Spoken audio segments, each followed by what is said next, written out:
Hello to all. In this video, I'm going to show and point out how is it that this coward organization operates on a structural level. From the top, whomever they are, to the bottom, pawns on the chessboard. Let's start with the case managers. This is what I'm calling. I was gonna call them handlers, but we're gonna call them case managers since we're in the shelter, and we're gonna be a little bit funny about it. The case managers are in charge of recruiting the team that's gonna do the performance. Now, I want to point out that their whole scheme is an act, a movie, a staging. They consistently do this every single minute, every single second. Someone might come out of a door, or someone might walk down the block, or someone might see, it's always a movie to them. So you can be captured by whatever they're trying to convey to you to have you kind of wrapped up. Sorry, we're already caught up on that. And this is one important thing. They don't let the right hand know what the left hand is doing. So there's not a clash because they want everything to be separate. So it's like team A, team B, team C, and team D.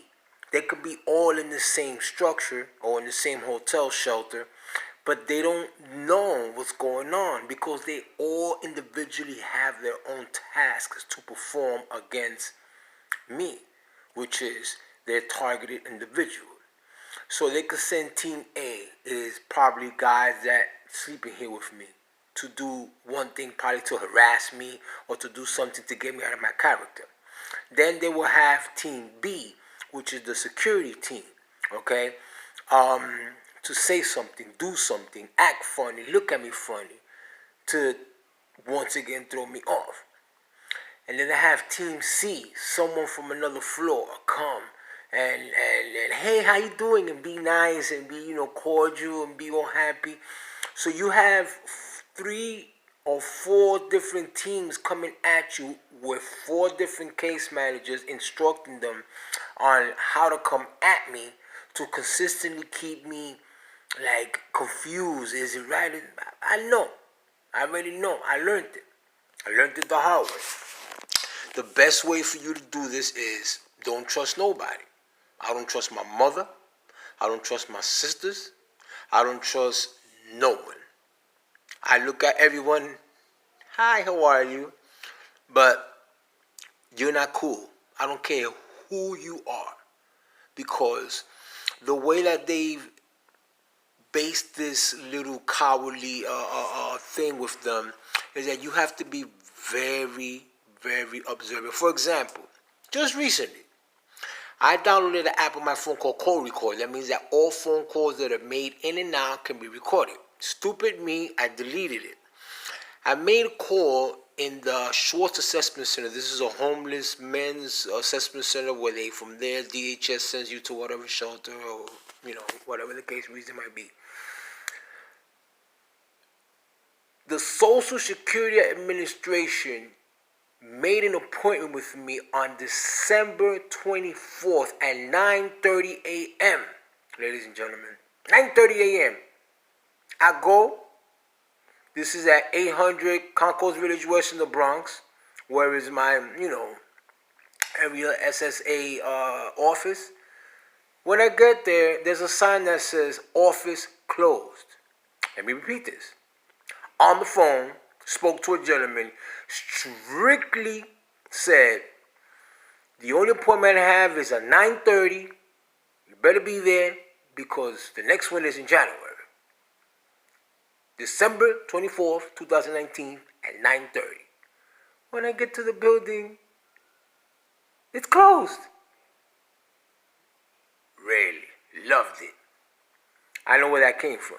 But if I would have caught the recording, I would have been able to prove it to you that this was by a Social Security Administration official.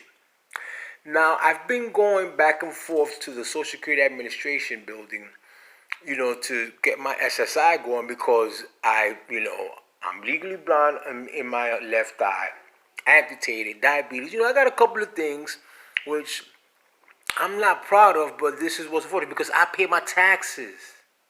This is what I'm affording. And when I go to apply for Social Security, SSD is already in, but for some kind of reason, there's a kickback saying that I denied my application for Social Security. So why would I go and apply and then when I'm there say I don't want it? Pay attention. This is what I get back. Now, the reason why I'm speaking on the hierarchy structures is because you will never see them. Okay? These people hide in the background. These people control cell phones, tablets, computers. They manipulate it to the full extent, meaning that your cell phone network, your Wi-Fi connection, all of these things are completely manipulated to a point where you think your phone is going crazy and it's not, because your phone has been cloned by some computer hacking geek he's having the ball of his life, because your phone is not in your control, is in their control. So they'll send you a whole bunch of these reward things and these fake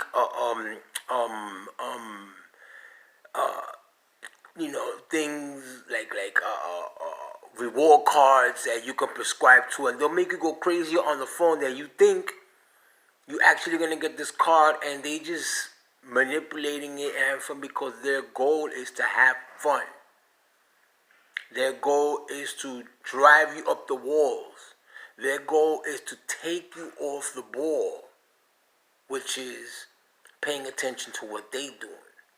Their goal is to ultimately, have you going so off tangent that you have no recourse but to seek, a psych or whatever, because you're going to think you're bugging out. But you're not.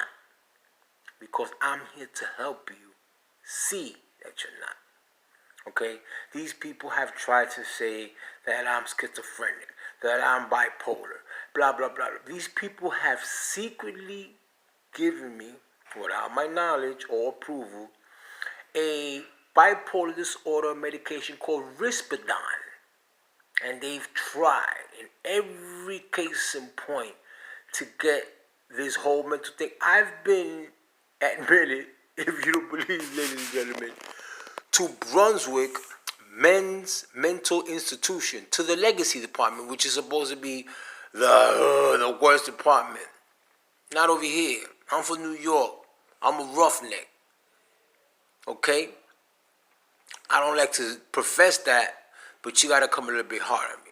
One thing I did learn about these people is that they're cowards. They'll go this far, but they won't cross the line because they always want to keep everything like before the line. You see what I'm saying? Like, in other words, they won't commit murder. I already know. Because if not, I wouldn't be talking to you right now. You see what I'm saying? But they'll do things to make it uncomfortable that you probably want to kill yourself. You see what I'm saying? And I've pushed them to the point of violence. I don't mean to profess it. I don't condone it. I'm not telling you to do it. But this is where they have put me to test them to see where they're at. And they're not there. Okay? But where they are at is manipulation. They're even at the level of manipulating the FBI or the federal government. Why? I'm going to tell you this. One morning I got on the A train, because I live in Uptown Manhattan, Washington Heights, went down to 26 Federal Plaza, went to make a complaint to the FBI, okay, about this, thing that's going on that's not safe for every citizen. Do you know that behind this big plexiglass, the security guards that I was trying to give my information to, whatever, they treated me like garbage. And in the same note, a couple of agents was going into an elevator and they just turned around and looked at me like, you know, like that look, like, yeah, we watching you. And I was like, whoa, this is a little bit bogged out. Came out, walked a couple of blocks, went to the pizza shop, massive amount of people just watching and, you know, being around and, you know, bumping into you. And, you know, they kind of got pissed off, so they kind of turned up the heat to let me know that we're fully resourced. Ladies and gentlemen, before I go on to the next video, because I don't like to make the videos too long, I sat in broad daylight, Union Square, a nice, bright, sunny day. And I will not kid you, I felt like a rock star with so many people just watching me. Now, if I had a camera to show you, people came and sat next to me, okay? People just everyone, and it's not just, you know, a glance. No, it's like a straight, direct, I'm watching you. And this is practically half of what the park was facing the Whole Foods. And I was like, holy damn, I'm famous. Wow, these people really be loving me because all these people involved, too many people. Now, mind you, at the moment, no type of foreign substance, nothing. Remember, I just came out of the FBI building. I sat down, I watched, and I was like, okay, I got you. Stay tuned for the next video.